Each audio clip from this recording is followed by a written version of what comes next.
Hey guys, how's it going? Let me just do an audio test to see if you can hear how it sounds.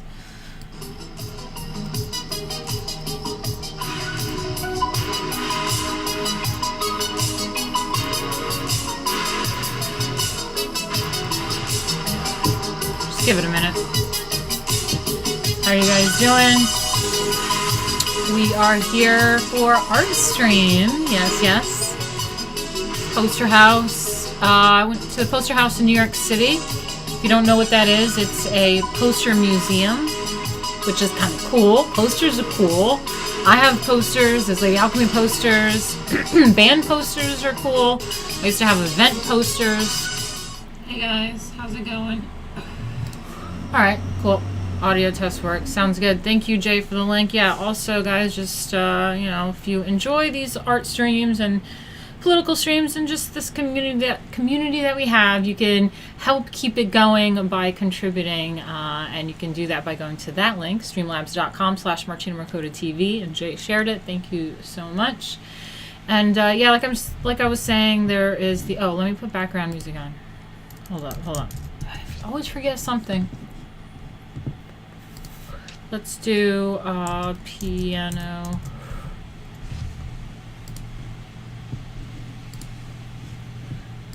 We'll go with the piano. So, yeah, I went to the New York City museum called the Poster House, and I always take for granted that I live in New York, that I'm from New York, because there's amazing stuff to see, and I take it for granted that the rest of the world doesn't really get to see that kind of stuff. So we have this really cool museum, little hipster kind of museum, obviously leftist, but whatever. It's New York. It's art. Let's check it out. I think this is a long one, so let's get the files open, okay? Let's check this out. Alright, I got YouTube, Poster House, Swiss Grid. That's what we're doing today. Swiss Grid.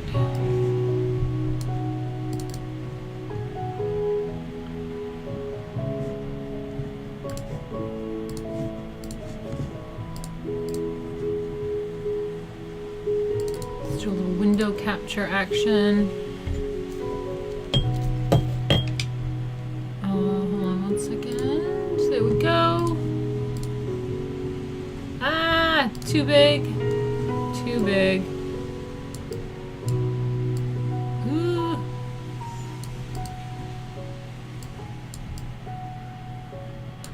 How's that? That's better. Let's see if the subsequent images are okay. They are okay. Not my skills at taking the images, but whatever. Okay, so there was this area. Oop.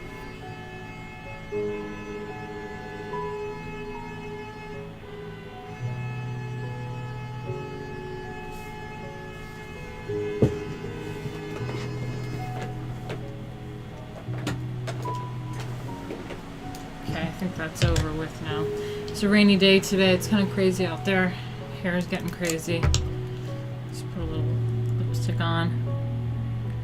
Alright, so at the museum there was, downstairs was the Swiss Grid. Upstairs there was this area that we went over last time in the hallway area, and it was the psychedelic and the 60s posters, so you guys should check out that stream. It was actually really interesting stuff, and I wish that I kind of prepped it a little bit better, because I now realize why part of that intro of the 60s and the psychedelic period was a lot of 1920s Art Deco stuff. And I didn't share that because I felt like it was a different section. But I see now, after doing the 60s thing, why that was there. Is because if you remember, a lot of the inspirations of the 60s was that Art Deco and the 1920s style. And then they made it like super psychedelic and like tripped it out a bit. So now I have this like really weird section that I want to go over with you guys. And downstairs, and then there's another section upstairs that was actually inside a gallery. It was the sleeping giants and the Chinese economy, which is a really long section. It has this whole map timeline of communism and China stuff, so it's super interesting there. It's really, really big section, so there's a lot of material to go through. But we'll go over that next time. And downstairs there was also a pre-grid section. So now I kind of have the notes. I kind of get it from the upstairs section what they were doing here. So this also has some kind of old-timey 1920s teens, 19 teens times. And it predates the grid, so it must have something to go with it, because this section says before the grid. So before the development of the grid, Switzerland had already embraced a cohesive aesthetic that set it apart from the rest of Europe. Around 1914, poster sizes within the country were standardized, known as the Welt format or World format poster. How interesting. I love that. And rules were introduced establishing where posters could be officially displayed in public. Rules. Designers excelled at the classic illustrational poster, promoting tourism. I love these tourist posters. They're amazing. So yeah, designers excelled at classical illustrational posters, promoting tourism through sun-dappled landscapes and products through handsome renderings of goods. I just remembered I forgot to put on my chalkboard on my door for my roommates to know that I'm live. So I'm going to go put on air right now. Hold on a second.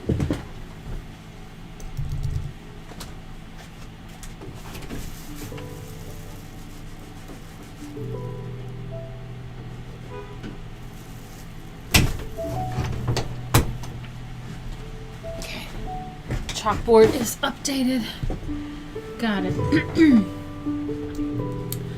So text was typically expressive and artistically integrated into the compositions, which that's what I love about design and posters and stuff like that, and doing like the magazine that I've been working on, is the way that text is used in a way of design.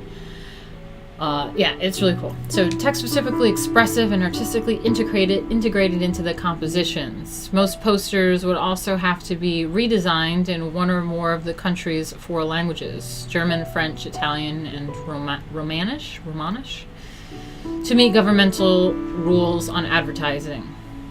Okay, so an artistic challenge, as many translated words or phrases took up different qualities of space on page. By the late 1950s, however, this illustrational style had run its course. Idyllic imagery seemed dishonest in the post-war years, and companies within a newly unified Europe sought to access a growing international market as effectively and cohesively as possible. So what I think they're saying is that, like, before this time that we're about to get into with the Swiss grid is really idealized pictures and stuff. So then you can see the complete contrast and how more streamlined and simple they created these designs. So okay, all right, well, let's get into it.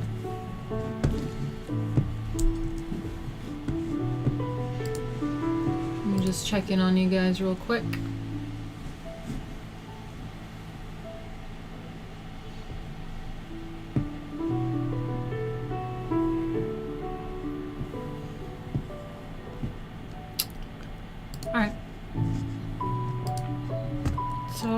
See, I think this is what I have here, which is 1912. Wow, this is from 1912. You can see the details. It's like drawn on. Ooh, it's like drawn. It's pretty cool. Yeah, the one annoying thing about this museum, though, is that they had these lights, these like modern lights. You can see my head right here, but so you can see the shade with the light. It sucked in this museum because obviously it's a poster museum. There are all these posters and frames, and they had a light that was like right behind you that would just like pierce through and just like reflect right off of the glass. It's pretty stupid. They got to sort that out. Either do some sort of like matte framing or Change the lighting, dude. Why? Terrible light.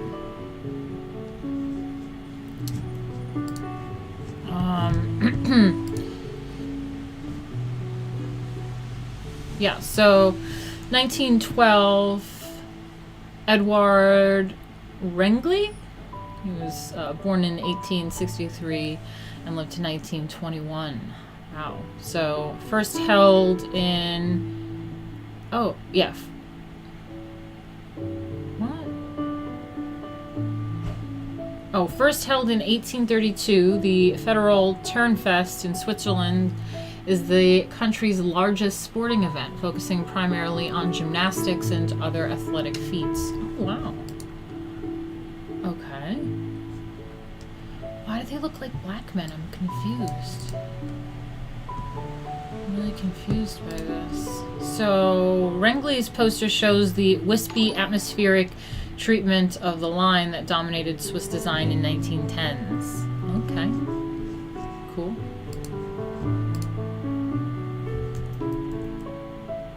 Fuck that up. Yeah, I fucked that up. Let me see. This is from the 19... God damn, I suck.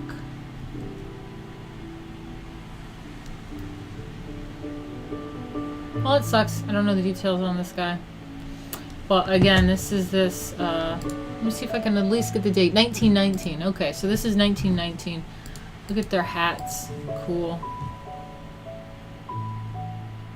It's a beautiful drawing. I love it. Look at their hats. So cute. Cute little drawing.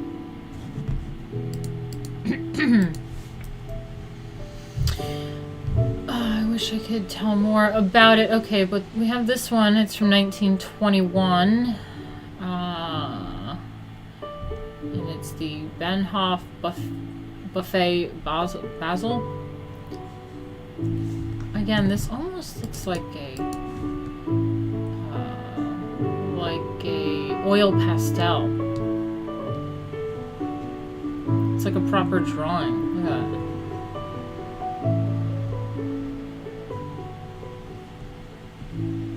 You could see me. Oh my god, it's me with my mask on. Oh my god.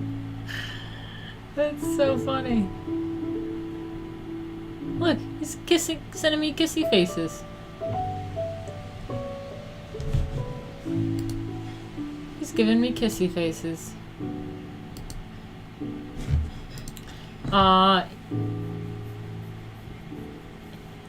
Yeah, this poster advertises a restaurant at the Basel Railroad Station.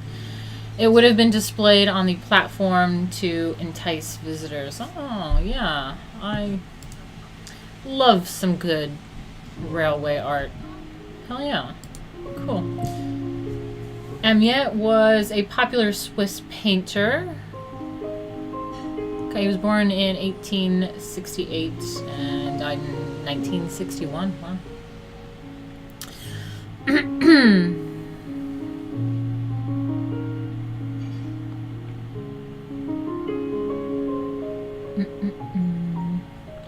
Yeah, so this artist was a popular Swiss painter who created relatively few posters.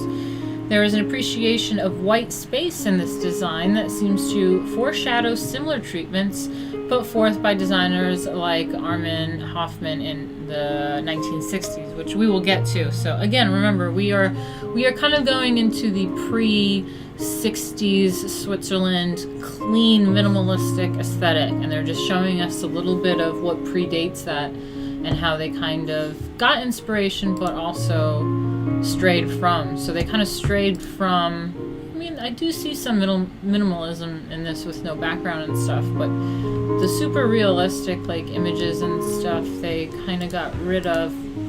But this use of negative space, what they're talking about, is something that we will see when we get into the later years, into the 60s. So yeah, I see that for sure. Then they got quotes everywhere. I don't know what wall this was on, but we got Otto Baumberger. Look at that name, Baumberger. Otto Baumberger. In evaluating differences between functional and artistic posters, it is not a question of more or less naturalism, but about whether a certain inner warmth pulses through a poster. Okay, Baumberger. I dig. So in evaluating differences between functional and artistic posters, it is not a question of more or less naturalism, but about whether a certain inner warmth pulses through a poster. For sure.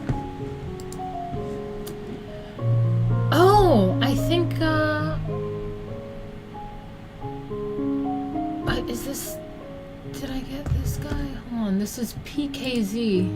PKZ 1919. Oh, okay, this is different. This is PKZ 1923. Otto Baumberger. Which one is it? Is it this one? Did I fuck this up and not do it in a good order? We'll see.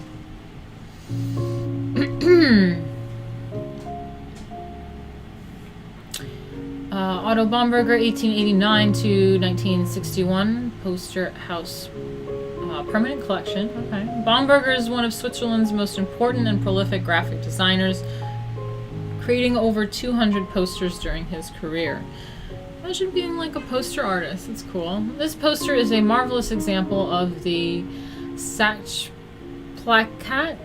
object poster style, which a product is presented in a simple close-up with little additional visual material. The assumption is that the product can sell itself. Okay, now I know which one we're talking about. Baumberger ingeniously uses the tag on the coat to indicate the brand, leaving no need for additional promotional text. Oh, okay. Yeah, this one is really interesting. Again, this lighting sucks, so just try to visually look at this as if that's just what it is, which is a lighting glare. So let your brain kind of process past the lighting glare to be able to see exactly what we're looking at here. But this is Baumberger's work. It looks like some nice tweed. I did take a close-up here. You can see my friend's silhouette there. That's Frank. But yeah, you can see the detailing of his art. And I really like it. Like, look at this. I want that jacket. Sold me. Sold me on the jacket. Look at that. See, I love highlights in art. Look at the little highlights on the inside part of that jacket. That's really nice. Cool. Baumberger. Okay, which one is this? So this is PKZ 1924. A. Ernst, I love the name Ernst. A. Ernst Kretschmann, 1897 to 1941. Primarily a military painter. This is Kretschmann's only known poster, founded in 1881. PKZ was Switzerland's first men's department store and produced some of the best posters within the country. This design is no exception, combining a touch of Art Deco with classic illustrational techniques. Oh, that's so interesting. So, men's department store. How fun! Super dapper. Definitely the Art Deco kind of vibe. I like it.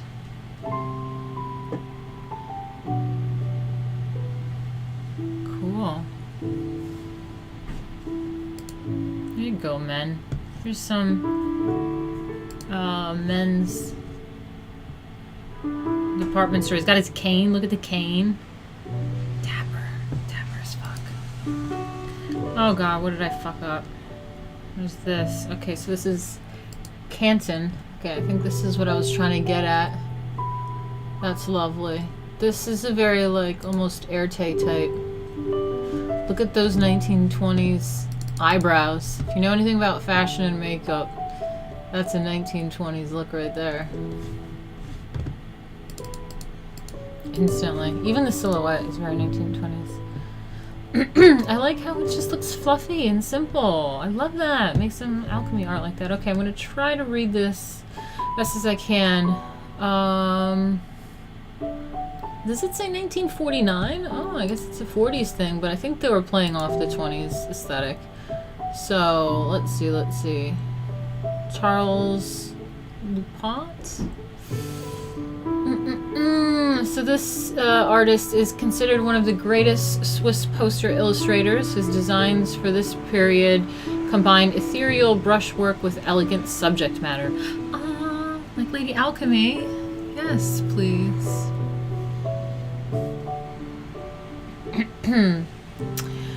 This is one of 3 posters he created for Canton, a furrier in Lausanne.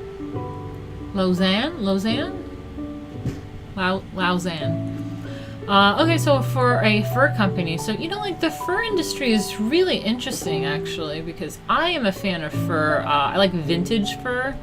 The people are very, very sensitive about fur right now, but it's just interesting how the fur fashion has kind of an industry has gone up and down throughout the years. It's pretty crazy. It's kind of sad in fashion, because it used to be this really big height of, symbol and stuff. Not symbol, but you know what I mean. It's material. It's another material to use. Medium. It's a medium of fashion. It's just really fun and cool. But the vintage stuff, I mean, may as well get used out of it. Thing died, so get used out of it. It's good. I like it. Anyway, so this is one of 3 posters he created for Canton, a furrier. The first design appeared in 1924, and it would be reworked every time the company changed its address. Wow, cool. So yeah, I think it does have that 20s vibe, and I don't know, I think they redid it a bit.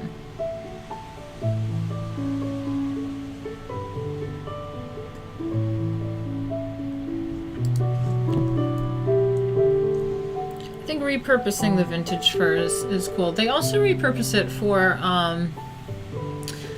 like, dogs and cats that are, like, abandoned and stuff. Not abandoned, what are they called? Like, orphaned or something?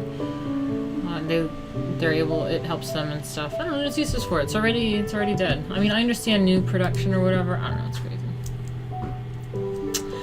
Alright, I think, we did that. Okay. Yeah, we did that already. Genfersey, 1957. Albert R. Dutot. This poster advertises Lake Geneva Steamboat Company, CGN, and its 6 ports around the lake. In the background, one can see Mont Blanc and the iconic Chateau? What is that? I don't know French, sorry. Created at the same time as some of the posters in the Swiss Grid exhibition next door. This poster marks a time when some artists were still unsure of or unwilling to convert to a more mathematical approach to modern design. Okay, so what they're saying is this poster right here was created around the same time as the stuff we're about to get into in the grid. So it shows that some people were not willing to move over to this very modern, minimalistic type of aesthetic. They were still doing this kind of thing. So this and the poster to the left are smaller than other Swiss posters because they were intended to be displayed outside of Switzerland. Hoardings in the rest of Europe tend to be smaller than the Swiss Welt format, forcing travel-related advertisers in particular to adjust their imagery. Cool. Yeah, and then there's the Zurich one, which is the same thing. It's 1958, but after these very realistic type of early 1900s kind of Art Deco style. And everyone else is going to be doing the minimalistic stuff. They still had some in the 50s doing this old-fashioned Art Deco-y type stuff. You got Zurich, it's pretty cool.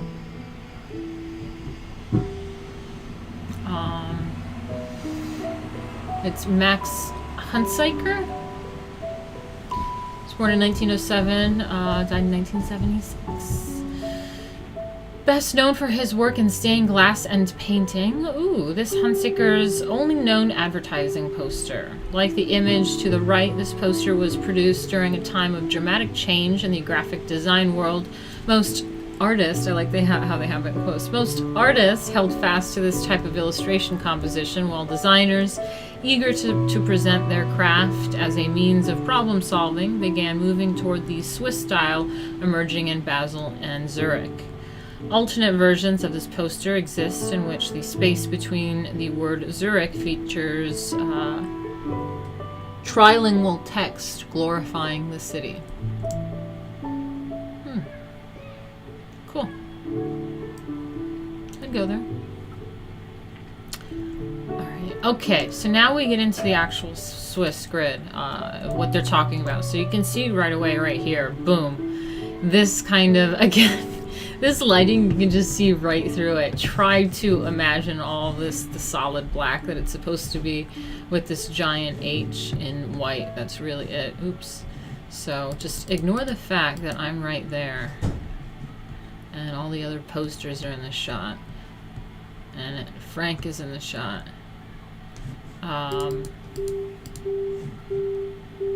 Just ignore that.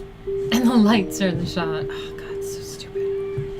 But you can see how different that is compared to the stuff that we were just looking at here that they were comparing it to.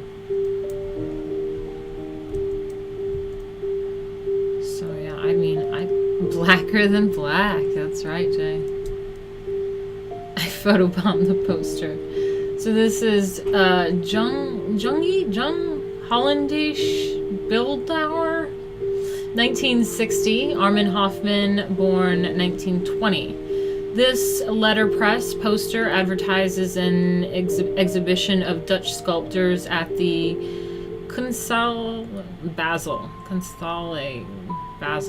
Slight irregularities in the giant H indicate that it was hand cut in linoleum, while the lower text is most likely Hattenschweiler wood type, designed by Walter Hattenschweiler as a student of Ernst Keller in 1954. Okay, so cool. Yeah, into it.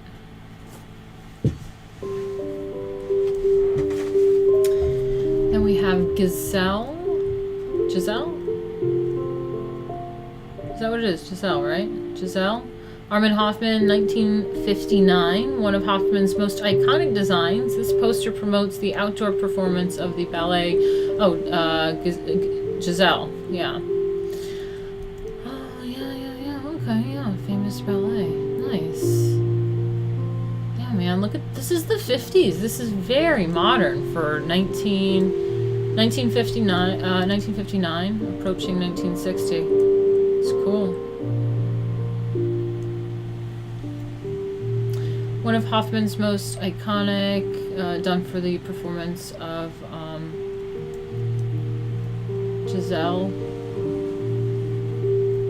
This is one of the many instances in which Hoffman breaks from a gridded structure in favor of design sensibility. While the majority of the text mathematically relates to the placement of other elements within the poster, the dot on top of the I in the title extends beyond the ascension of the letter forms. What?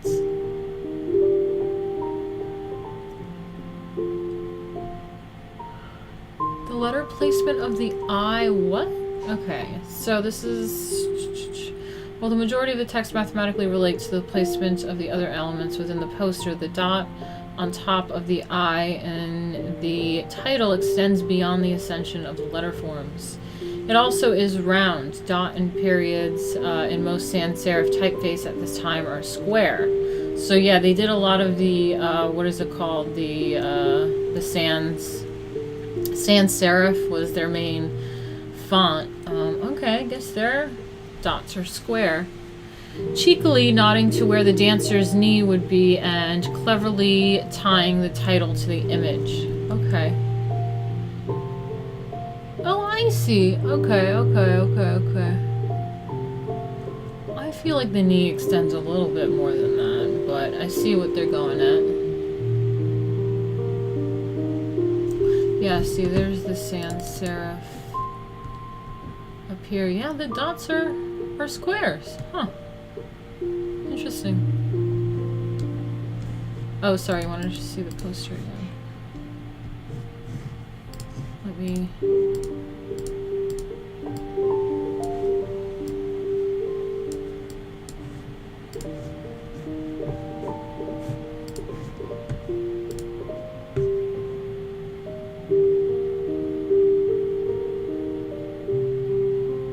Yeah, okay. So Daniel says, yeah, the eye gap between the dot and the big line is unnatural. I see. Cool.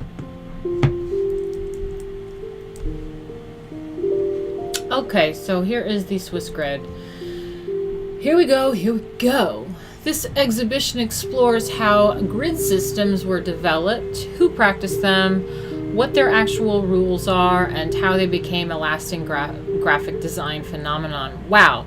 Wow, wow, that is so fascinating and interesting because one of my favorite inspirations for magazine design is something called Twen magazine, and it's a post-World War II German youth kind of magazine, hippie, totally hippie shit, and trying to find their new way. And it had really interesting, awesome use of typography and design. And they always talked about a grid, and they had a really interesting grid design as well. And I'm wondering if this is similar. I don't understand the grid. I want to understand the grid. The grid sounds fascinating to me, and this stuff is very clean and sleek like this. So.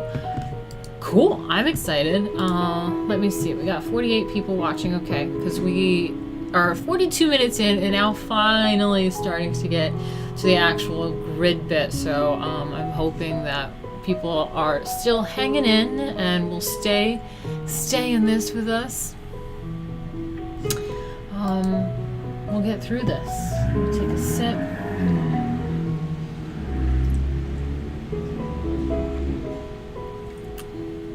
We can take a little quick browse if you want and then get back to it. But this one's amazing. I love this one. This is this type of stuff that we're dealing with right now, is this really clean and simple aesthetic.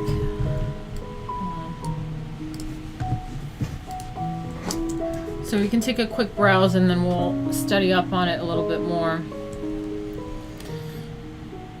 But yeah, it's cool. I really like this style.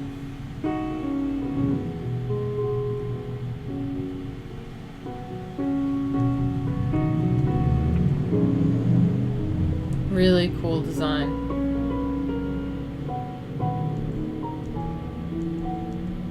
These were like these boxes that were lit up. So if you can, as you can see, they're like magazines that were like displayed up. Magazines, I guess. I don't know. We'll figure it out. But yeah, there's cool stuff. So let's get back to it. But this cool, sleek, simple grid, the Swiss grid, man, it's cool. Get back to it.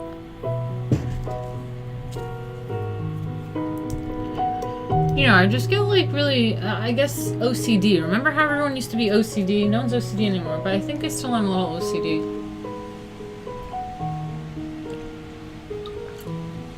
That's why I smoke a lot. I just think I just like doing it. So I'm gonna smoke again real quick. But I take like little puffs of it and then I put it out. I just like to do it every once in a while. Get little... I guess it's an addiction, right? Yeah, we're getting to the best part. That's right. That's right.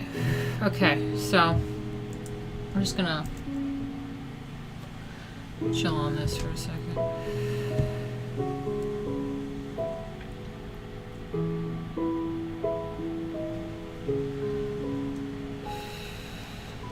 It's important to stay off the grid, says Puma.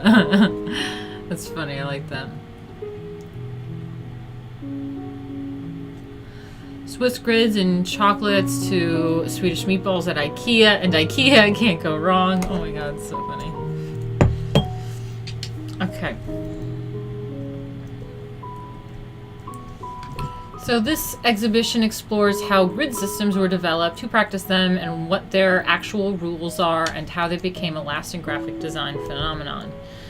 Since its birth in the early 1950s, no other graphic design tool has had a greater impact than the Swiss grid.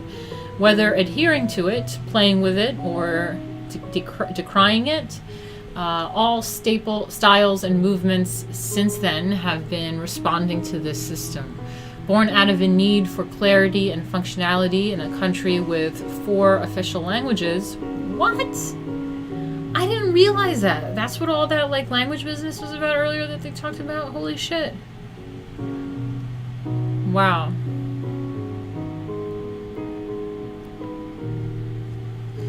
Aaron, hi Aaron, nice to see you in here.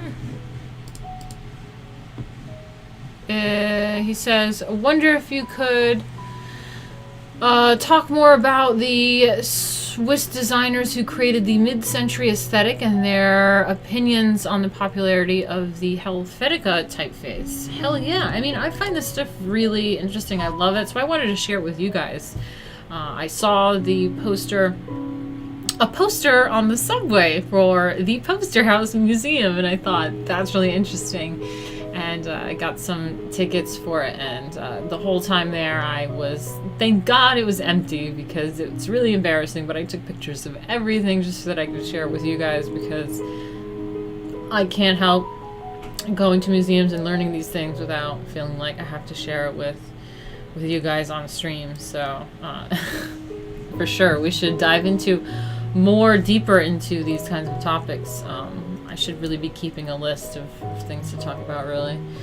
Anyway, so born out of a need for clarity and functionality in a country with 4 official languages, the grid became a simple way to tackle issues of efficient mass communication. It also avoided referencing stylistic trends traditionally associated with any single country, thus appearing universal, anonymous, and modern. As such, it spread to all aspects of visual messaging, from book layouts to subway designs, posters to instruction manuals, and in a fractured post-war era, the trilingual publications produced by the practitioners of this system spread around the world, becoming touchstones for modern design. Key designers published their own textbook and took up teaching positions in Europe, the United States, India, Latin America, Japan, and beyond, ensuring that the next generation of graphic designers was familiar with the flexible grid. Multinational corporations also saw a grid-based design as an efficient problem-solving device for the global market, allowing designers to be seen as communication engineers rather than artists. While current, more edgy design trends typically depart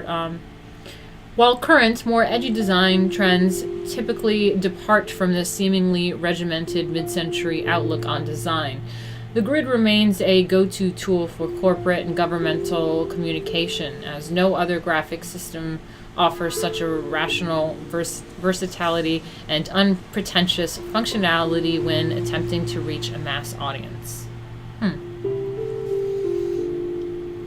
Cool.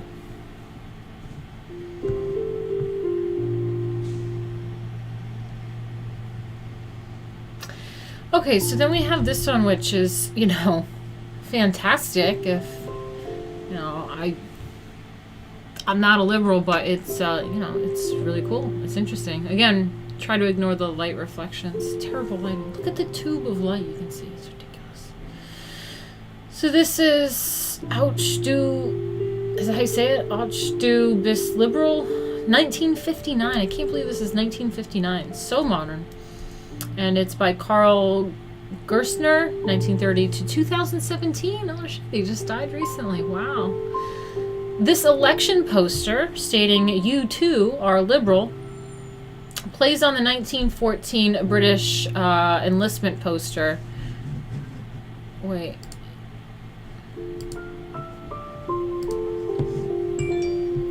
This election poster stating "You too Our Liberal plays on the 1914 British enlistment poster featuring Lord Kitchener, a pose made iconic by James Montgomery Flagg's I Want You design in 1917. So this is, an election poster saying you two are liberal, and it plays on the 1914 British enlistment poster, the whole, like, I want you. You two are libtard. A libtard. That's funny. The out-of-focus image allows the viewer to imagine a person of any gender in the role. It's a man. That's a dude. Come on. The out-of-focus image allows the viewer to imagine a person of any gender in the role, while the use of do, a familiar form of you, reserved primarily for family members, adds an extra element of intimacy to the composition. Oh, I feel bad for comics. I hope he's still in here.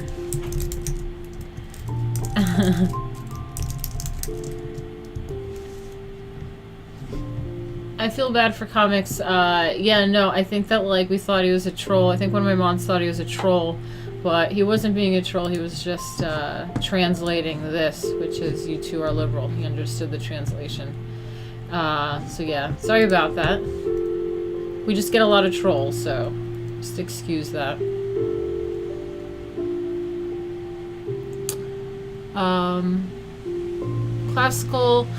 Classical liberalism was alright by me. I agree. Sadly, it was and continues to be so passive. Let's just, while we're talking about it, stay on that. Classical liberalism was alright by me. Sadly, it was and continues to be so passive that it gives way to progressivism and other forms of leftist authoritarians. No, that's okay, Matias. No worries. I figured you're just trying to protect me, and I really appreciate it because we get a lot of trolls. But he was just translating the poster.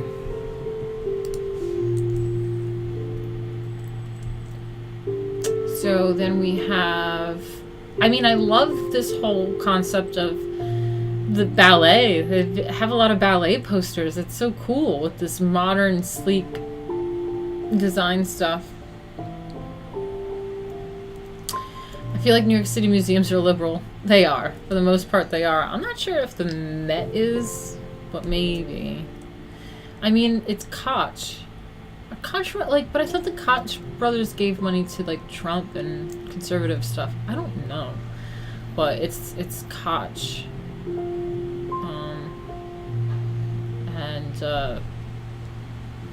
JP Morgan Chase has a lot of, he owns a lot of the stuff at the Met. I mean, he's a big liberal, right?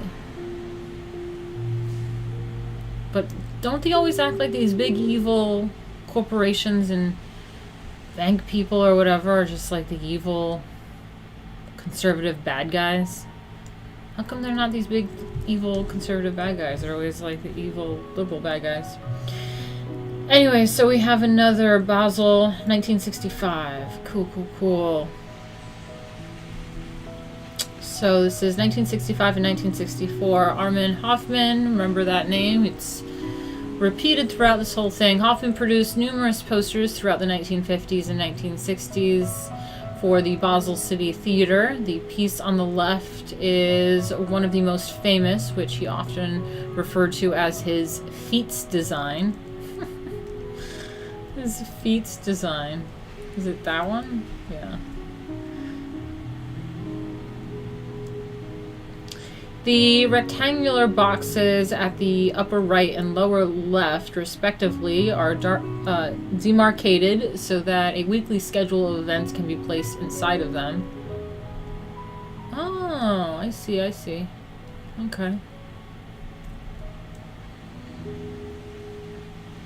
This allows the poster to remain in use for an entire year, avoiding the cost of designing and printing a new image every few weeks.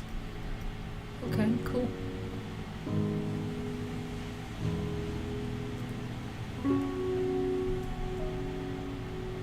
Compositionally, These are some of Hoffman's most sophisticated designs, deftly displaying contrasting textures and tones in photo montage to demonstrate both the breadth of his skill and the types of entertainment being offered at the theater.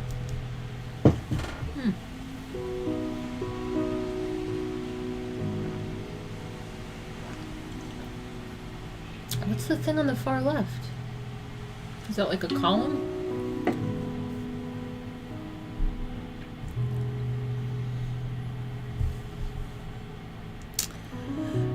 Aaron Cohen says that he's new here, so maybe this has already been discussed, but do you think all art political leaning one way or but do you think all art is politically leaning one way or another, or can art museums be neutral? I mean, it's a good question. I never really thought that they were too much, other than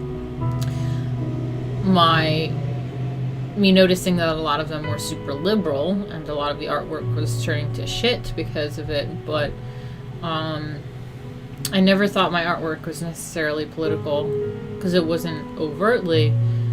But I started to notice that, yes, my inspirations were classical art and was, conservative in its own way in my own world, and the inspirations for them. And so in a way was promoting Western conservative ideals. So sure, I think in a sense it all can be. Going through art history streams, you should join us some other times. We go through Gardner's Art Through the Ages textbook, and so we're going through chapter by chapter, and something that we notice all the time is, all the artwork in art history and architecture, all this stuff is like built by emperors, popes, kings and things, and it's just like people of influence and power, and they did have political uses for the art and trying to promote certain things and religion or whatever. And so emperors, so it's always kind of used as political in a way. So I don't know.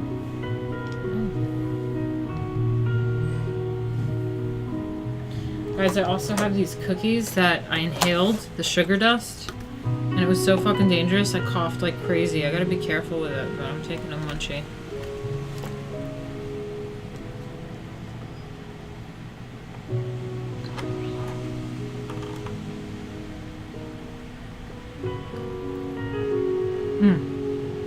Italian cookies, man.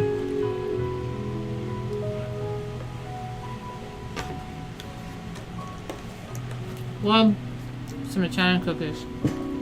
I would not choke on the sugar though.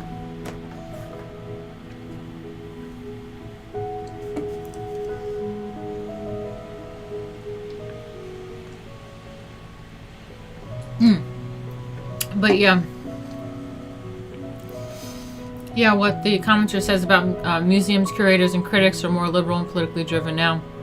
Art in general is not necessarily political. Yeah, I agree. And it's like, that's the thing, is that the art curators and critics and people in the industry are certainly liberal. A lot of people making the art are liberal. It's certainly liberal dominated, but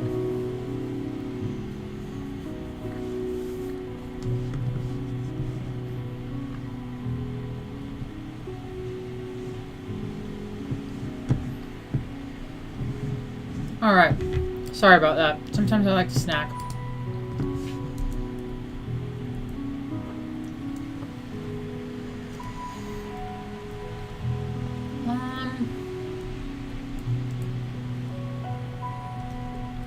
This is, I think, a similar thing where they created a schedule and stuff for the same theater in Basel.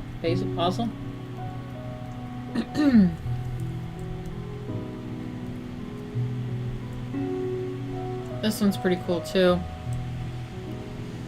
This is the Winiger Larm, 1960. Joseph Muller Brockman, 1914 to 1996. Paid for by the Swiss Committee for Noise Abatement. This photo offset poster was hung in groupings throughout Zurich, encouraging citizens to be aware of the unpleasantness of noise pollution. Oh my God. Oh my God.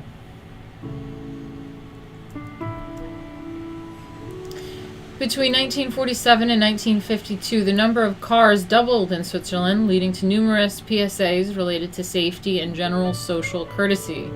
By the late 1950s, aviation and construction noises had also become a major nuisance for city dwellers. Oh my God, that's so funny. It's a cool poster. It's good design. It's good design.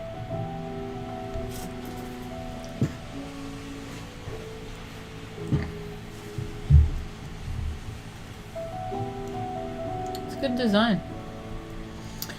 In this design, the grid has been shifted to 50 degrees, providing a visual tension that not only echoes, but also enhances the message of the poster. Okay, so what we call that in photography is the Dutch angle. The little Dutch angle. Tilted that thing. It always creates a disorienting feeling to have that Dutch angle. Should be 45 degrees. Why 50? Huh? Anyway.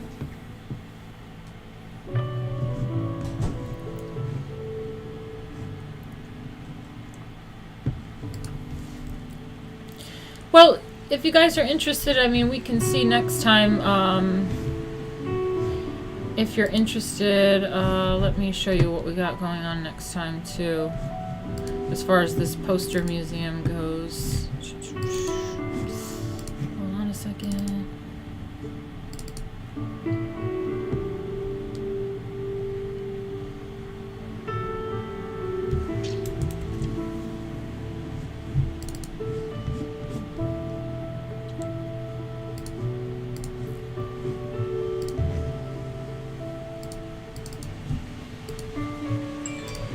Okay, so in addition to all this, like, you know, very more complex design to paint these cigarettes, a lot of cigarette ones.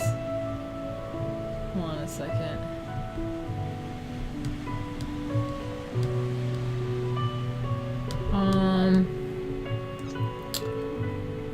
But this also gets into, oh look, I found the Asian me. Look, it's Asian me.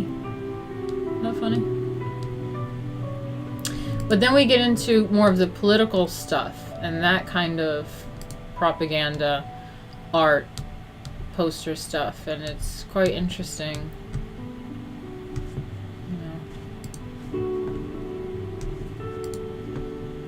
Like, look at that. We got straight up like Stalin stuff too. So, yeah, check that out. This has some really interesting... I mean, look at that. Look at that. That's some great Soviet, like, Art Deco-y futurism. This is like some futurism, Soviet futurism stuff. And then there's a whole timeline of stuff. It's really interesting. So, yeah, we should... you guys should check that out. But right now we're doing the Swiss grid, which... I also find absolutely fascinating.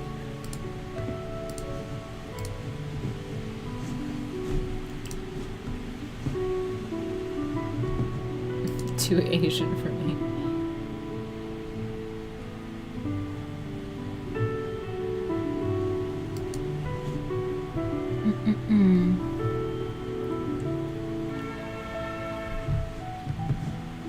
Is that Huey? Yeah, it is. Alright, let's get back to it. Yeah, it was shifted 50 degrees to create, you know, the Dutch angle, and creates this, you know, disturbance kind of jarring image, which, I mean, this is very great, very visually appealing, amazing. Amazing stuff. This one is also fantastic. It's a London Telephone, 1957. It's the same guy, the Joseph Muller Brockman Printed via photo offset lithography in 3 different languages, this poster promotes the London Telephone Company as the quickest and cheapest method of communication around the world. Some speculate that actual telegram type was enlarged and printed alongside the photo of the telephone operator. Cool. It's great. It's great design. I mean, I can't believe in 1957 you had someone come up with this, like some Mad Men style, and be like, okay guys, check this out. It's like, what the fuck did you just do? It's cool.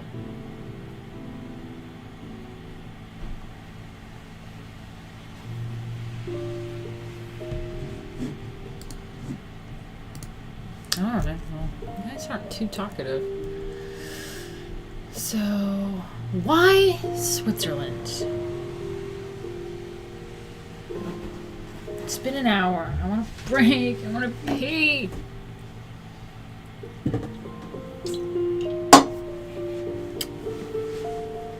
want to smoke. Just want all of the indulgences. Why Switzerland? As a neutral territory, Switzerland was one of the few European countries to emerge relatively unscathed from World War II. Unlike its neighboring countries, its infrastructure had not been destroyed, its citizens had not been witness to mass bloodshed, and its economy had been steadily recovering since the crash in 1929. Foreign artists and innovators saw the country as a haven, taking up teaching positions in Zurich and Basel, where their forward-thinking ideas were nurtured. While the rest of the world recovered, Switzerland had the luxury of focusing on cultural growth. The government and professional organizations started sponsoring design competitions, like the Best Swiss Poster, established in 1941. What a fun competition. Touring the winning designs, both at home and abroad, museums hosted exhibitions about new Swiss design, inviting the artists to lecture and create catalogs and posters for the shows. Design publications like Graphis, 1944, also flourished, introducing Swiss graphics to the world through trilingual volumes in English, German, and French. Most of the winners of these competitions, as well as the people creating the exhibition posters and new publications, were professors at the 2 biggest design schools in Switzerland, the Allgemeine Jewerbuschel, later the Schule für Gastronomie. What is with Switzerland and these crazy things? In Basel and the Kunstgewerbuschel in Zurich, where grid-based design was being developed and taught, these numerous outlets allowed this particularly Swiss style to spread and saturate the international design community with unprecedented impact. By the late 1940s, homegrown companies with an eye for the increasingly international market wanted recognizable brand identities that set them apart from the competition. This crisp, easy-to-understand means of communication was at once particularly Swiss and adaptable to any country, and so these brands turned to the professors in Zurich and Basel to define a new advertising age. The Kunst School.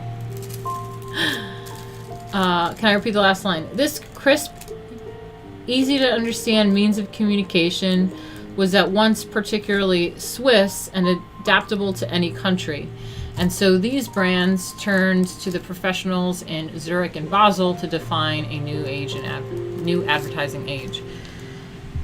So yeah, I guess they had some very good designs that were translatable for any kind of culture in Europe there, any language.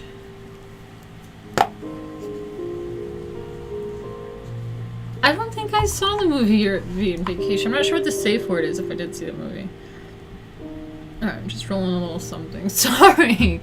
I'm sorry I can't do these Swiss things. Alright, I'm going to try to follow along the best as I can But over here, I don't know what this is. But it's the Safa in 1958. I can't believe a lot of this stuff is going on in the 50s too. I mean, it's so... Wow. This signage for the Swiss Women's Exhibition in Zurich displays the evolution of woman from early civilization to the present day. The design's adherence to a grid system was celebrated in New Graphic the following year. Which one are we talking about? Oh, woman. This. I think it's this. Yeah, right? No. I see building and home, though. I don't think that. This is a... I don't know what we're looking at. Alright. I feel like I'm missing something here. Nueva Vision, 1953. Wow, 1953. A lot. They also mentioned the 40s a few times too. Hold on a second. I just gotta tell Discord something.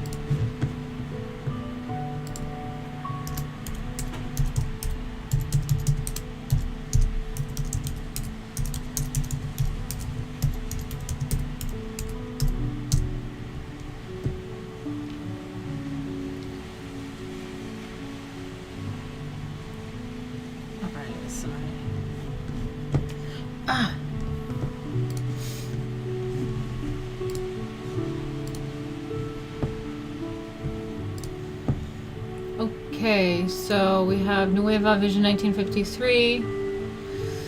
In print from 1951 to 1957, Nueva Vision was the most influential modern design publication in Argentina. Okay, do we see that? Which one is it? Nueva Vision. I'm not seeing that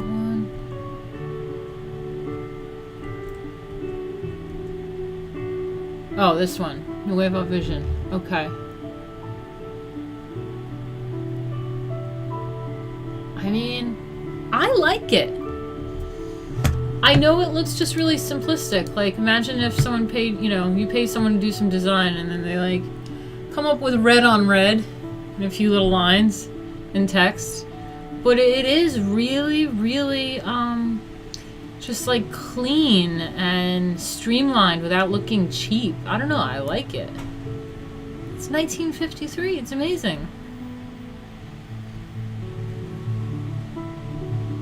Sorry, I'm just breaking up a little herb. Don't forget, guys, I'm gonna shill. It's shill time. If you want to contribute, please go to this link down here, streamlabs.com/Martina Markota TV, and you know, help contribute if you enjoy doing art streams, art history, culture, various things. Mostly art.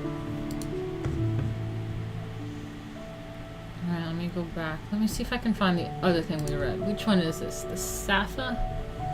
Which one is the Safa?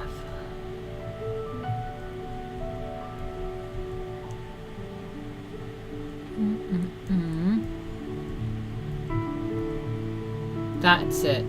This is the women's thing that we just read.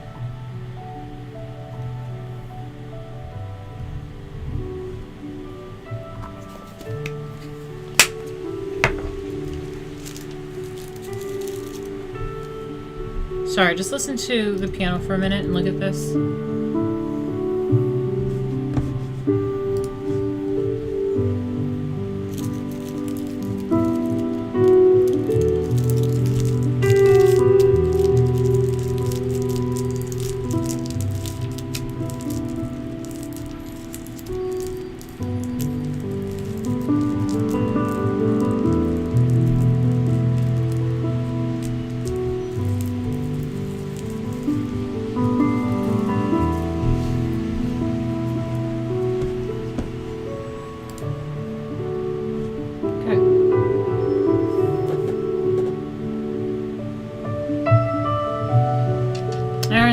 Would people have been able to read text that small, I feel like the key to advertising is rapid communication, but some of these posters have so much detail and information on them. Yeah, these are books. These were in a different display, or I don't know, wait, hold on. Let's go back to read what this one is exactly. The Safa. So this is for the Swiss Women's Exhibition in Zurich, displays the evolution of women from early civilization to the present day. The design to grid won awards. Okay, I'm not exactly sure what it is though, but it was in like this box, and it was small. Because remember how they have like the standard, they have their like universal poster size? This was really small, like it was like a book. I don't know. That looks cool. I think it's big enough to read and it's simple enough. And then there's this thing. There's this thing that is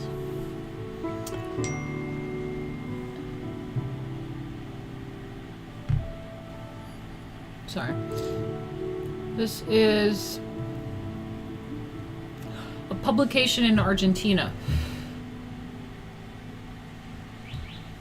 Nueva Visión was the most influential modern design publication in Argentina.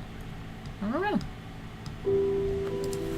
I mean, I guess they knew that it was like a design book, and that was the popularity of it. Yeah, it's a book.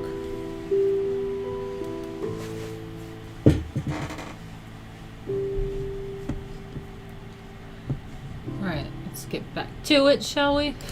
And then we have the Pirelli, 1958.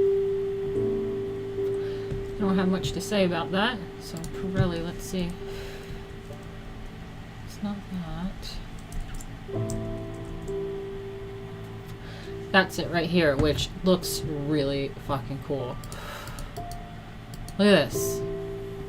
Tires? I'm doing tires, but look at how that red cuts into it. I love this. Oh, I see the grid. I see the grid here. Look at that. That's awesome. It's really good design. Like, look at this. And then the yellow. The stripe of yellow is so cool. Look at that.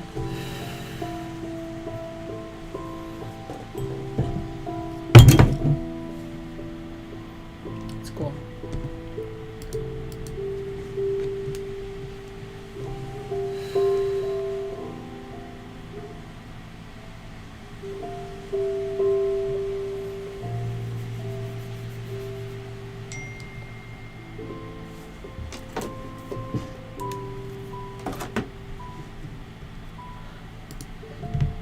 Then we have Sia, 1956, by Gottfried Honegger. 1917 to 2016. Oh, he just recently died. Wow, he almost lived 100 years. Holy shit. Wow. These two corporate catalogs showcase typically unglamorous products, rubber tires, and sandpaper in novel, distinctly modern ways through the use of grid systems, compelling photography, and powerful color schemes.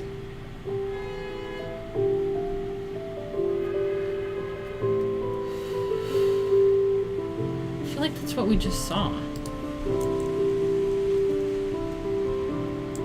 See ya.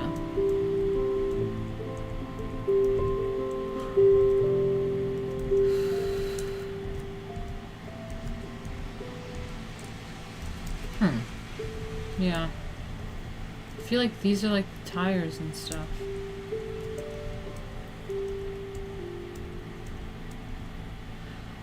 So then we have the Bowen and Women. That's a way to spell women. You know how we do the women thing on Twitter? 1948, guys. Wow.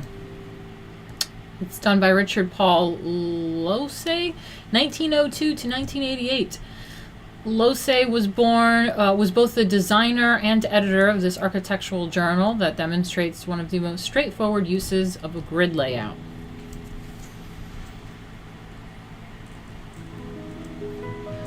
It's really cool. I love this one a lot. It's really fucking cool. Beautiful.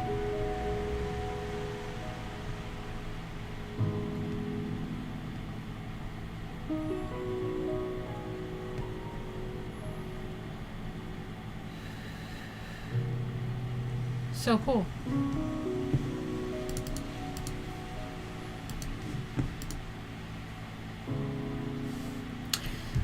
Tish, 1960, by Carl Gerstner, 1930 to 2017. Oh, he died recently. The front and back covers of this furniture brochure are designed as a single image so that we see the top and side of the table simultaneously.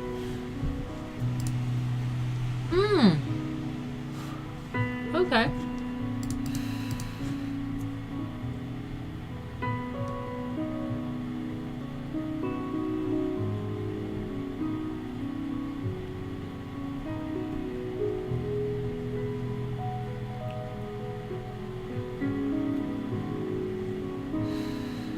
Is this like part of the same thing? It looks like a faucet though. That looks like something else. But this is cool. Cool. Oh yeah, that's the thing next to it is the R1 1961 by Jacques Carey and Eddie Doswald. Cool. And then we have Paul Rand, which really confused me when I took a picture of this because I kept thinking Rand Paul. I was like, what is Rand Paul doing in the poster? I was like quoting posters. I was like, what the fuck is Rand Paul doing here? And it's Paul Rand. It says Swiss design is as much Muller Brockmann, do you remember him, as it is any other single personage. So funny.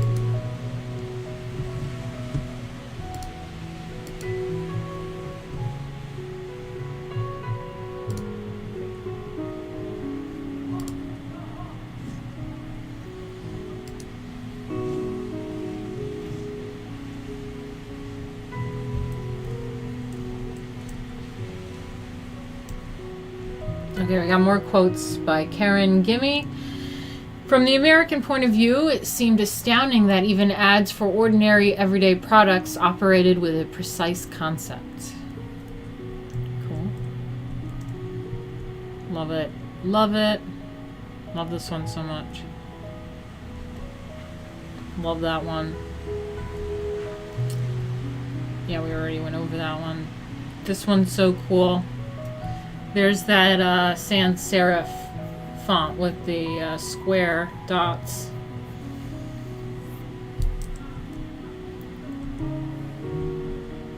Oops, what did I do? So this is Citroën 1958 by Carl Gustner and Marcus Cutter. And one of many works Gerstner and Cutter would create for the Citroën Automotive Company. This poster announces an exhibition and competition in which a car is first prize. Oh. Wow, first prize, car. Printed via photo offset lithography. The red text appears in 3 different sizes, creating a visual force comparable to the weight of the head-on automobile that grounds the composition. Isn't it? It's in 3. Oh, wait. What's in 3 different sizes? Printed via photo offset lithography. The red text appears in 3 different sizes, creating a visual force. Okay, so all of the text is 3 different sizes. Got it, yeah. Okay. I like it.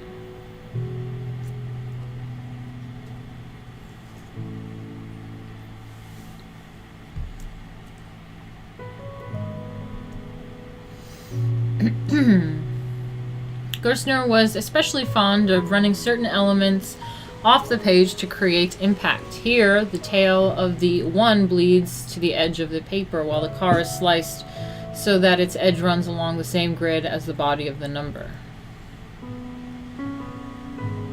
See, I sometimes do that too, and people are always very finicky. You do these artistic things sometimes. They're like, well, I mean, it's cut off. It's a little cut off. This motherfucker's in a museum.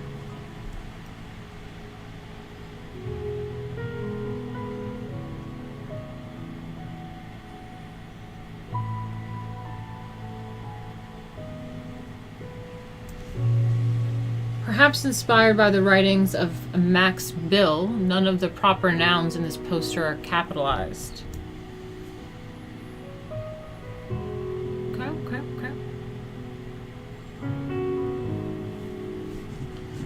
Wait, what's down? People can't watch YouTube? What's going on? Everyone alright?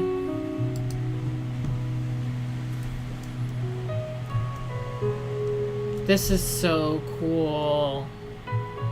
Look at that. I love it.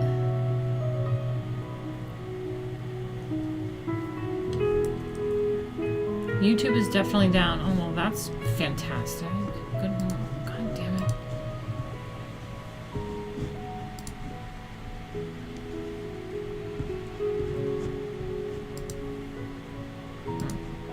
I'll give you guys a minute.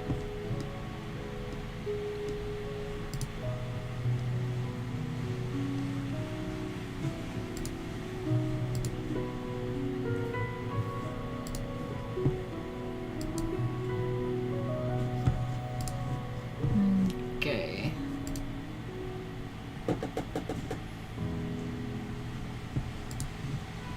All right.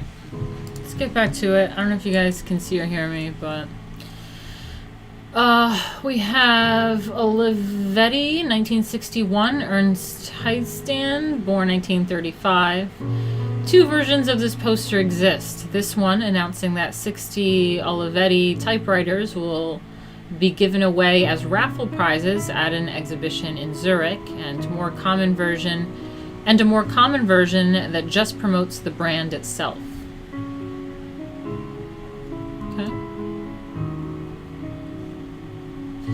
Rather than display the typewriter from the side, Heistan chose to present it from above, creating a flat plane that emphasizes the geometric layout of the page. I like it. Fun fact, the Lettera 22 typewriter was designed by Marcello Nizzoli, the artist who created the Art Deco Campari poster in our timeline upstairs. Oh, I can show you guys that. Let me find it real quick.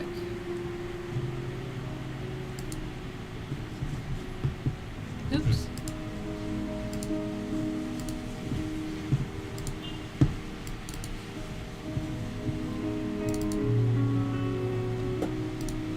Let me see, the Campari.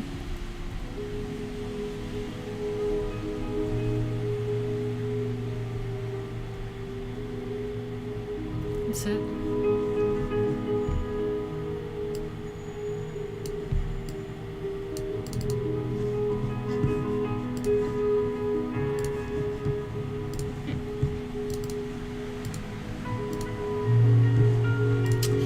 That's it. So what did they say about it? They said that, fun fact, the Lettera 22 typewriter was designed by Marcello Nizzoli, the artist who created the Art Deco Campari poster. This one. Yeah, Marcello Nizzoli. Campari has an especially varied and lively history of advertising posters. This design by Nizzoli, however, is particularly distinctive for its moody interpretation of Art Deco space and perspective. The bottle and table setting are placed at extreme, almost unstable angles, as if they could fall toward the viewer at any moment. This tension, combined with the moody color palette, suggests a possible nod to the popularity of Cubism at the time, in addition to typical Deco drama. So this was in 1926.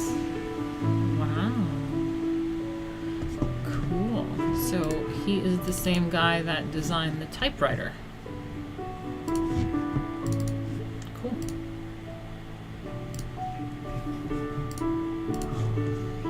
same guy that designed a typewriter in this poster.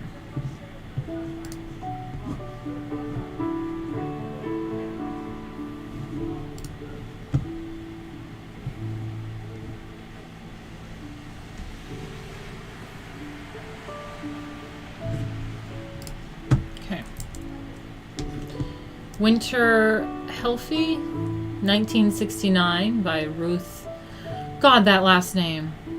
P.F.A.L. Falsberger. This trilingual photo montage design set in universe announces an actual winter charity appeal. Founded in 1936, its aim is to help the poor get through the country's harshest winters. In photo montage compositions like this, the images were cut out and set on stark white backgrounds prior to printing to make them stand out.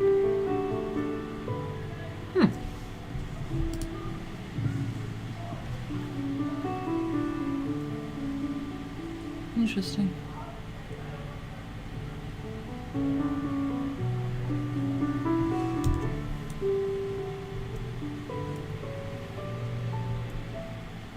Cool. Cool, cool, cool. I like this. I like this one a lot.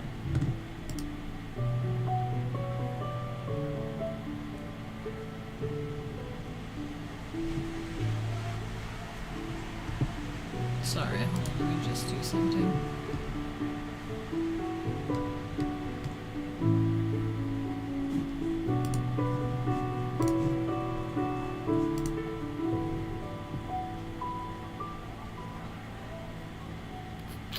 Sorry, just gotta do something real quick, just bear with me.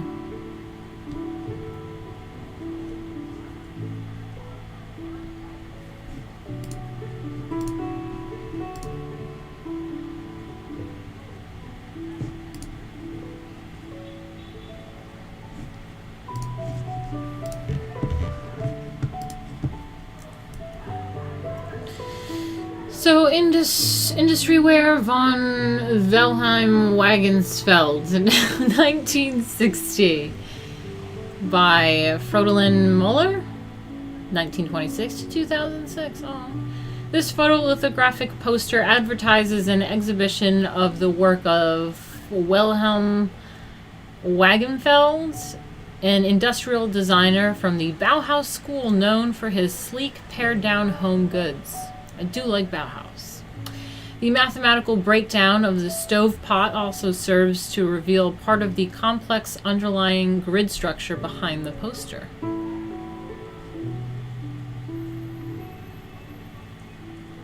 Cool.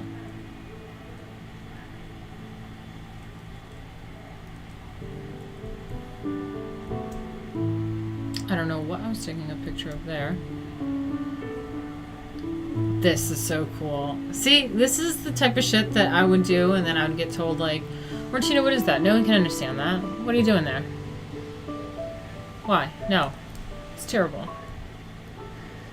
Typography, 1960. Robert Buchler, 1914 to 2005. This poster advertises an exhibition of 50 years of handset typography at the Gilumba Museum in Basel. M.L. Reuter based his design for the exhibition catalog in this image. The visual rhythm of this composition is derived from Buchler's separation of the upper and lowercase vowels from the consonants, creating groupings that ultimately lead to the letter T for typography, the title of the show. What? Wait, hold on a second. Let me see this again. The visual rhythm of this composition is derived from the designer's separation of the upper and lowercase vowels from the consonants, creating groupings that ultimately lead to the letter T for typography. Oh, I guess I see it. A, B, C, D, F, G. And then there's typography. Okay.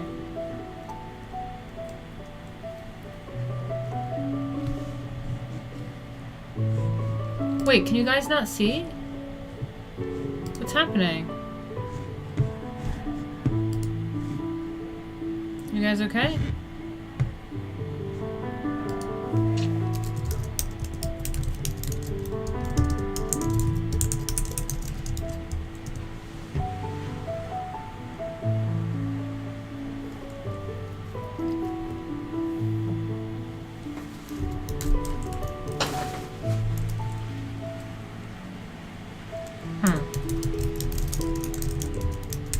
Okay, I guess some people are having some issues being able to see, and YouTube is acting funny. That sucks. You know, I just hope people catch it in replay.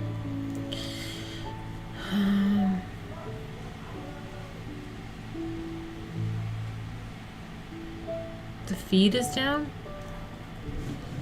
Let me see. Let me try.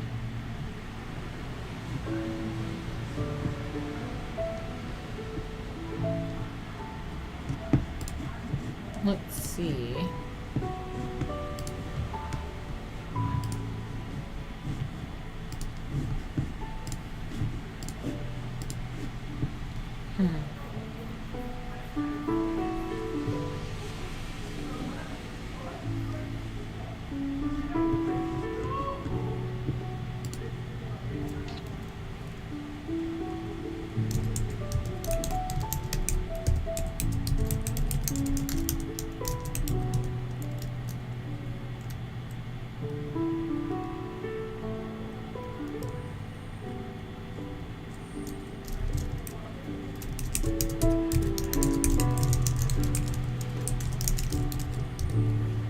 Alright, people can't see. There's something wrong with YouTube.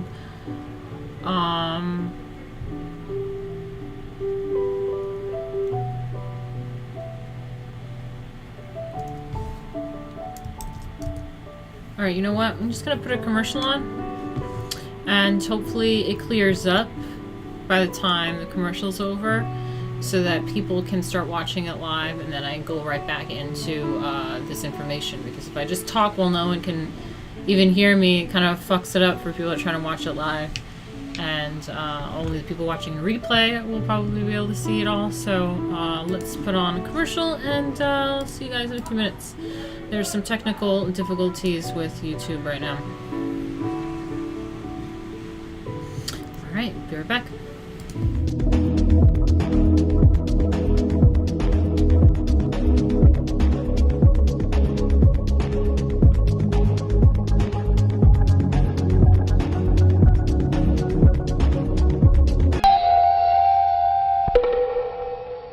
This flat tire needs a man, but when there's no man around,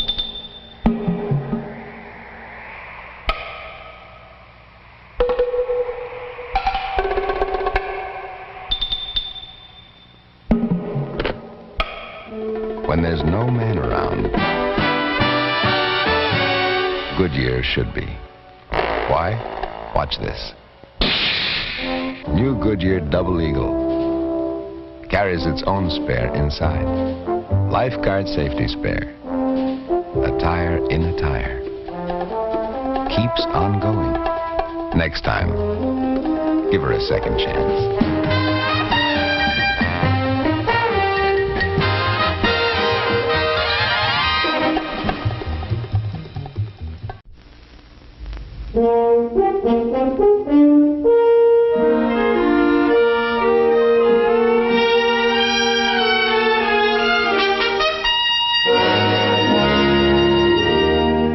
In appreciation of the stylists of America, who work in lines, forms, and textures and colors to give to us beauty, charm, and elegance in the conveniences, comforts, and necessities of our daily living.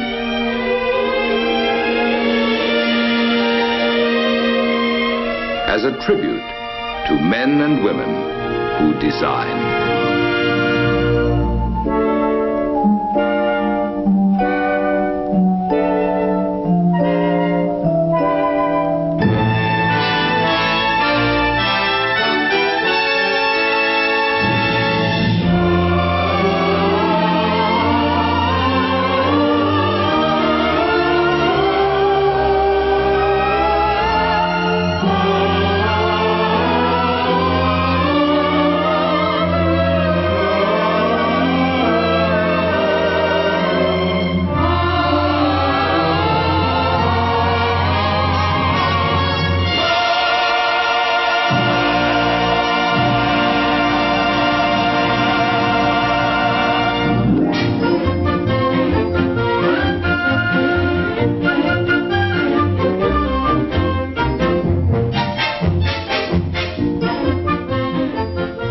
Through the arts and crafts of the American stylists, the things about us are made to express our own free spirits and desires for the colorful things that spell sheer fun.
Improved styling constantly adds to the ease and grace and gaiety of American living.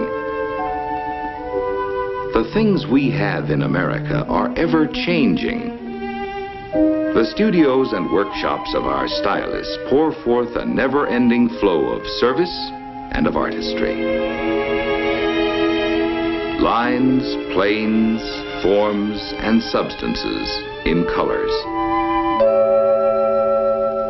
On come the developments of ideas, in pace with the emphatic decisions of the American people as to what they want, in the shapes of utility, and in the manner of their own ever-improving good taste. For our home life, the stylists are creating new expressions of utility, convenience, and beauty in the everyday things that serve us. Wondrous possessions which have new grace and glamour are offered the American people.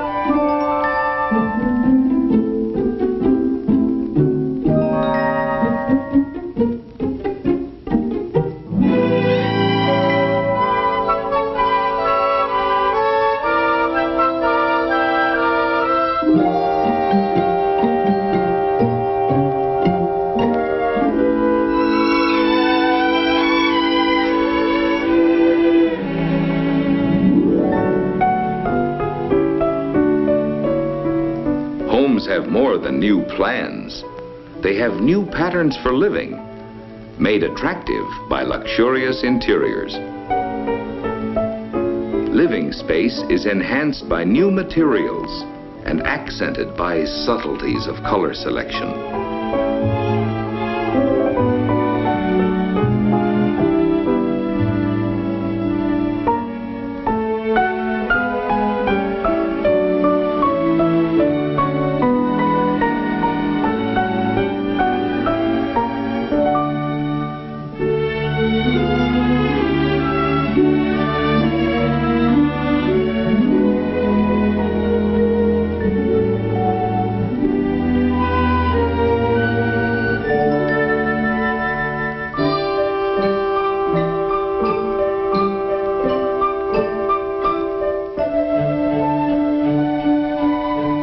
Things look as well as the way they perform. Our homes acquire new grace, new glamour, new accommodations, expressing not only the American love of beauty, but also the basic freedom of the American people, which is the freedom of individual choice.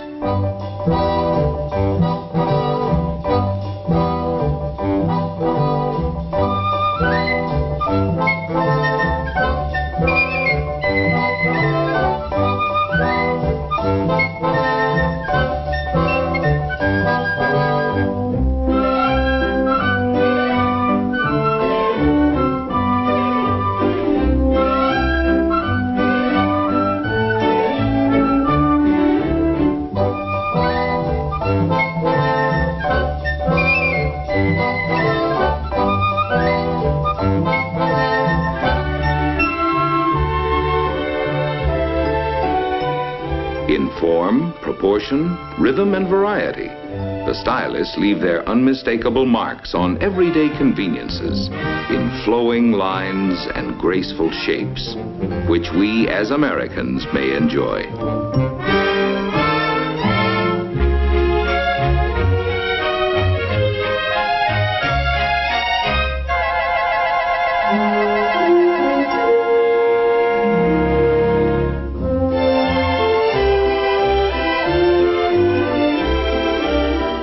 Women and men alike are increasingly interested in the look of things.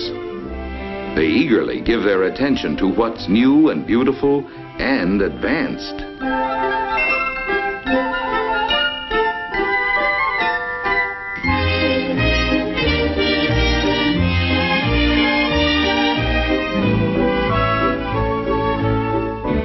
Modern packaging does more than wrap and hold and conceal. Stunning in color, ingenious in design. It brings festivity to the marketplace, tempting, hinting, and revealing.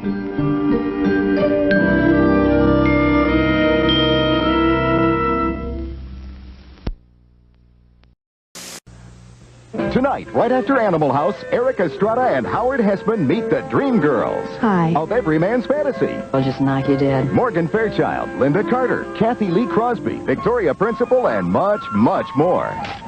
Beautiful. They're the sexiest super ladies on the scene. They're the women who rate a 10 later tonight. I bought the fresh stick, just as you told me. You're absolutely right. It's neat and quick, and it goes on dry. It did make me feel cool and sweet, just as you said. I did everything you said, but my boss still hasn't asked me to lunch. Unlike some deodorants, Fresh doesn't guarantee you'll get ahead in business. All Fresh does is keep you fresh. When you think of it, that's quite a lot.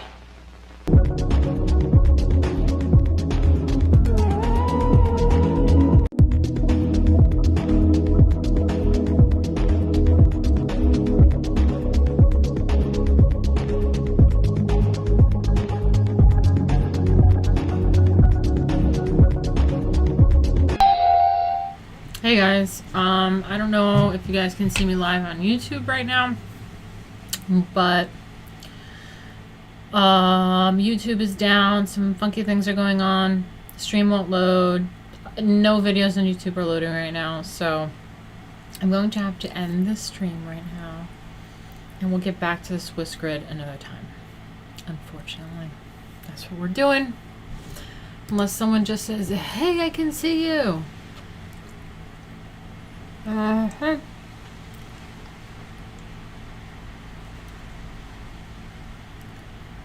Red Smith says he can see.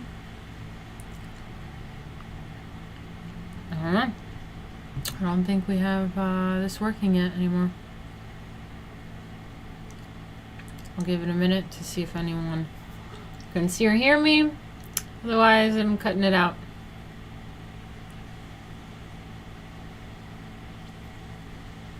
You guys can see me. Alright. Put it on piano music then.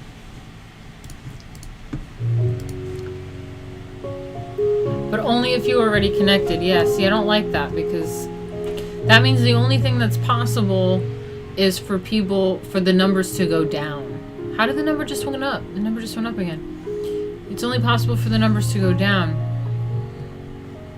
So it doesn't really help me. I need, sure, everybody in here that can see, but we, you know, the whole point is to see everyone getting in here.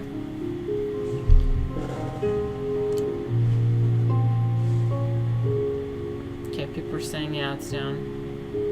Refresh, it's down, it's not working, it's working. Ah, I can play another commercial.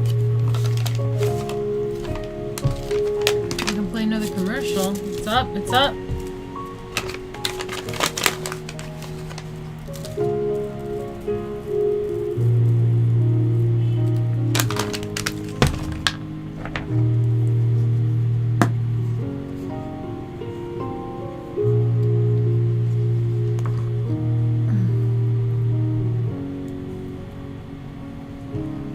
If you can't see, too bad for you. Alright.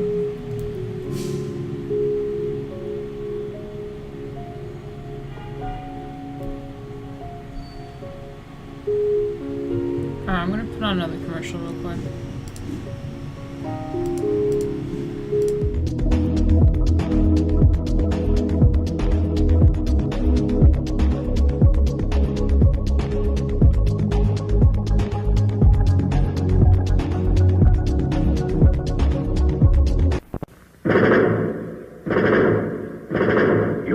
Squad is ready for you to lead them through. With Johnny 7 OMA, you charge. Fire grenade. Bullseye for Johnny 7. Watch out, tank. Fire anti-armor shell. Fire anti-tank rocket. Johnny 7's got him on the run. Johnny 7 fires bullets like a rifle. Fires like a Tommy gun. Now it's a cap-firing pistol. You've won with Johnny 7, the one-man army gun. It's 7 guns in one. Let's count them. 1 is a grenade launcher. 2 anti-armor gun. 3 anti-tank gun. 4 bullet-firing rifle. 5 Tommy gun. 6 anti-bunker gun. 7 cap-firing pistol. There's no other gun like it. To be sure, look for Johnny 7, OMA, the one-man army by Topper.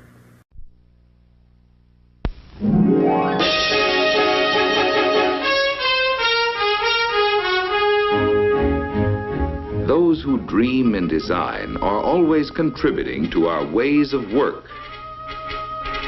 Working situations benefit from a new kind of layout, bright, open, and inviting. The modern designer creates beauty through simplicity, bringing to active business a look of casualness, a look of luxury, combining to create a new look to American efficiency.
The designer's influence is reflected in our work, adding new style and new appeal to the variety of outdoor equipment that serves us in so many ways.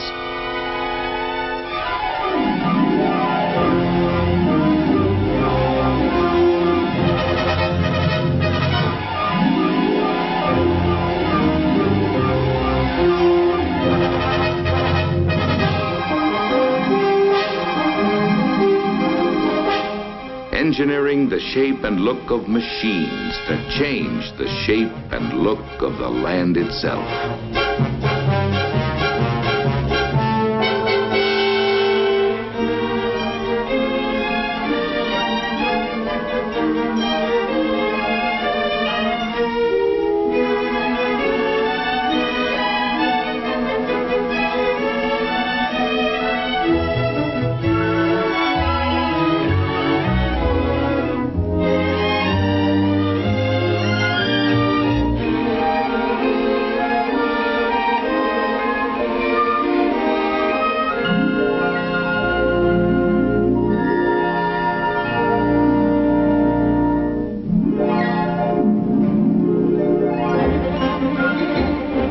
There's a fresh look to fun in America today. Stylists have added new zest to recreation by bringing an exciting look to the large variety of things which make leisure hours more pleasurable.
modern fashion has the active look,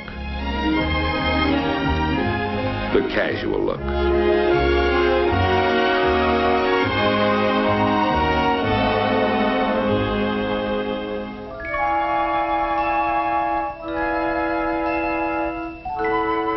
The family at home is enjoying the convenience and the functional beauty of walls of glass, merging room with room, blending inside with outside.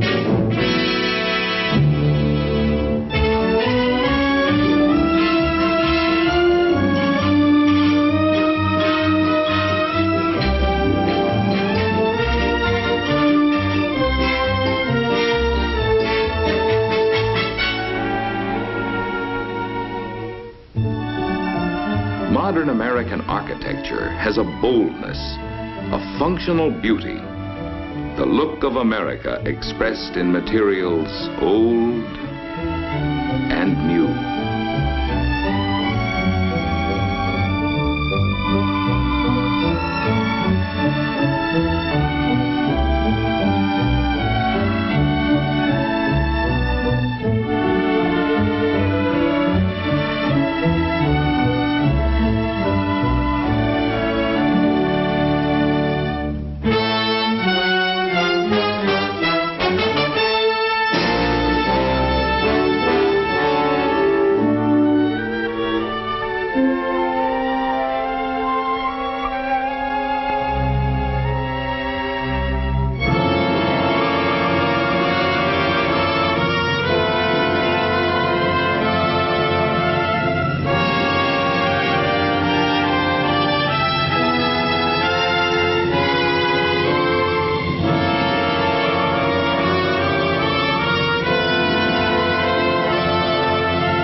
Howdy! Grapes, the name. Goofy Grape. Though why they call me Goofy, I don't know. Yes, sir. I'm one of the new funny-faced drinks from Pillsbury. Funny faces, fancy drinks. One of the new funny-faced drinks. Here's what you do. You pour me into a pitcher, add water, don't add sugar. I'm already sweet when you buy me. You can drink all you want. Mom won't mind. 'Cause look, Mom, I'm pre-sweetened without sugar. And so are my friends. Injun Orange. Oh. Rootin' Tootin' Raspberry. Yahoo! Freckle-faced Strawberry. Hi. Chinese Cherry. And Loudmouth Lime. Hello, hello, hello. Look for us at your store. Funny-faced drinks from Pillsbury. Funny faces, fancy drinks. We're sweet without sugar, so no sugar mess.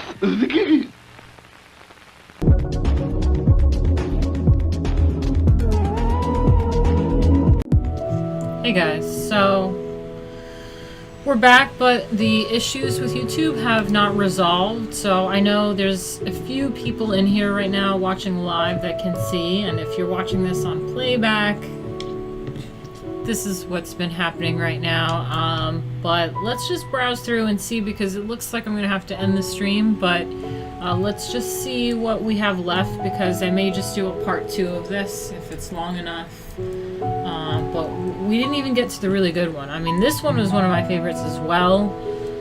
This music one, these circles, and like just a wall of text. Walls of text.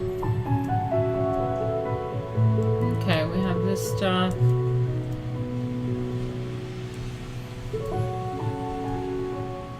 I mean, it's just like a circle. Blacker than black dot. It's amazing. Berlin. Alright. I think there's a decent amount of stuff to continue to look at next time. How cool. Alright, and that's it. I don't know. I don't know if that's enough for a whole thing. I wish we could have just finished this off. I may just start over again with the next one and just kind of run through them real quick, that since we went over them already. And we'll see that, but I'm gonna end the stream here. And yeah, let's rendezvous maybe Friday. I'll see you guys. So sorry about that. I'll